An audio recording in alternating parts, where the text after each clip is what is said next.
Hello guys, Lit here. So this is day 1 and day 2 recap. I decided to combine them together because on day 1 is mostly campaign and early progressions.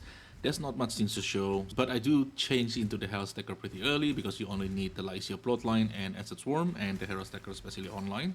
The damage is pretty nice, but the defense is a bit rough, so I spent the whole day 2 to fix the defense. I decided to go for Energy Shield and go for Chaos Inoculation so I don't have to care about Chaos damage.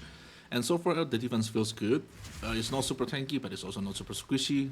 And so far, I'm pretty happy with it. And the build so far, the clear is amazing. Mapping with this build is really satisfying. You basically just clear everything on your screen and even screen away. So it feels really nice mapping with this. But the single target is not that great. I can expect a little bit more out of it, but the single target is just not that great. So the bossing part can be a little bit annoying. And this is probably one of the disappointment that I have on this league so far is the kinetic rain. It just feels very bland, like the damage is not anything impressive. Maybe I need some AoE to increase the overlap or something like that, but so far the damage is like, yeah, that's okay, but there's nothing special about this skill anyway. So the kinetic rain is just fall flat. I'm really disappointed they are chicken out from this one and they just nerf it like one day before the league start. So the kinetic rain is not that bad, but it's also not great. It's just very bland, like I said. And the league itself, the bridge feels really good. And the bridge is also pretty rewarding. I think almost all my gear coming from bridge, which we'll talk about the bridge tree a little bit, but the bridge is really fun mechanic to do. So far I'm enjoying the league, beside that one disappointment. So with that said, let's go through the items and passive and all that stuff.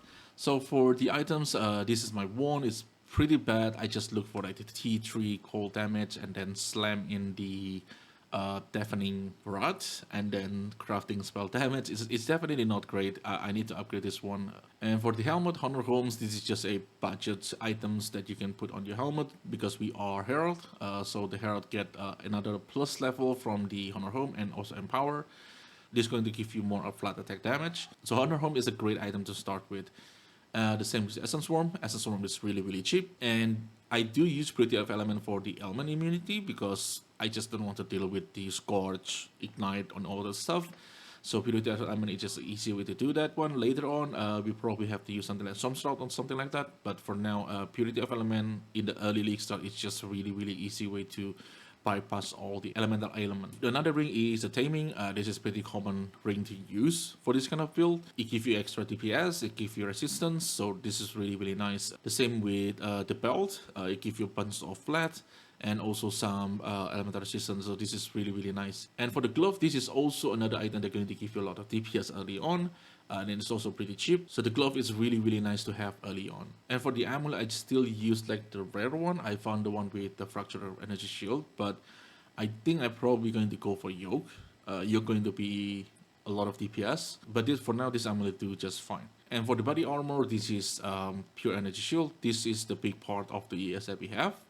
Twilight Regalia. This is nothing crazy. This is from Breach. T2 Energy Shield, T2 Hybrid, and I just craft on the Energy Shield. So it's okay. Like this 971 ES is pretty good, but definitely need to craft something better than this. And for the boots, it's the same thing. This is just some ES and some movement speed. This is also from Breach. So this is just a temporary item that I'm using for now. And for the shield, it's also the same thing. This one is T2 Energy Shield Fracture, so it's actually pretty good. But other than that, there's nothing much about this shield. It gives 384 energy shield, so it's pretty good energy shield. That's basically about the item. It's pretty standard. The floss, the important part is this one. This one is the offensive floss. And you do want these two mod here. This one is pretty expensive. I buy this one, I think, around like 30C. So it's not super expensive, but this one is really helpful. This is going to give you a lot of crit chance. And for the passive tree, this is the passive tree that I have right now. I have one Primordial Eminence. This jewel just got really expensive, and this is because a lot of people play Elementalist, and if you play Elementalist, this one jewel that you're going to use if you use Golem. So if I can get more of this, I probably can drop this, and the next one is probably just going cluster. So I'm definitely going to look for the Primordial Bone large cluster and the medium cluster for the Herald, but I need to play with the but I need to put them in the POB first. I want to see the number. And here I do take the intelligence node. And this is because the energy shield is not just coming from the gear. The intelligence also give you energy shield. So that's the reason why I'm trying to stack a little bit intelligence so I can get a little bit better in energy shield. And we can also get energy shield from the Primordial Eminence because of the Stone Golem. Stone Golem give increased defense and that basically going to give us more energy shield. So this jewel is really really good for elemental. I mean that's why it's expensive. So yeah, I mean that's about the passive tree. Nothing really special.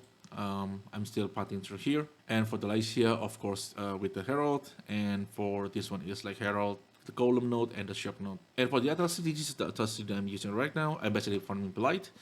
The Blight map is like 10 to 15 C each, and you get quite a lot of them on Blight. It's not that hard to get. So this is what I'm farming right now. The next one, I'm not really sure what. And for the next one, I'm not really sure where I want to go. From what I saw, it seems like we do get a nerf in loot a little bit. But for now, Blight works really well for me. And if I want to take a break, I can just doing a Blight map, and I'm usually just using Teal Oil, so the monsters spawn a little bit faster. And I can let the tower take care of the rest, and I can, semi AFK in front of my computer and taking a break a little bit and still making currency. So that's why I like Blight. It's a really solid mechanic, especially early on. So that in terms of currency making. And for the bridge, I will show the bridge tree. The bridge tree is really really good. This thing is really really amazing. So the tree that I'm using is this one. So this is a armor, and this one I'm using boots because I'm trying to find a better boots than this. But if you look for armor, you can take this one. I mean, depending on which slot you want to aim for, just click one of this. And then because we are mostly care about energy shield, that's a defense modifier. So this one is going to increase the chance for a defense modifier. And this one to increase the chance for speed modifier, and this one is only for boots because I'm looking for movement speed. And this thing for link, you probably won't need it for something like boots. You can always link the boots yourself, but if you're looking for armor, this is going to increase your chance to get the 6 link by quite a lot. And fracture is something that I'm always going to take, no matter what I'm crafting, and simply because something like this.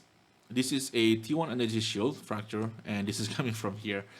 And this is a really, really nice helmet, and I really considering put in helmet to replace the Honor Homes. I mean, that's a loss in DPS, but I do get quite a lot of defense from this. And this one, reduce life modifier, I don't think you need this. The most important part for the modifier is just a defense, because most of the item that I'm using is energy shield, so defense modifier is the most important one.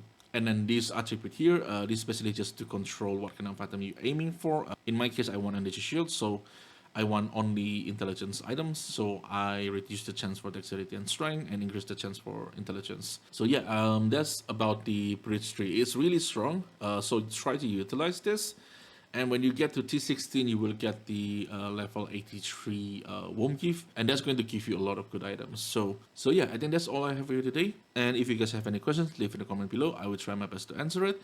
And thank you everyone for watching. Really, really appreciate it. And I will see you on the next one.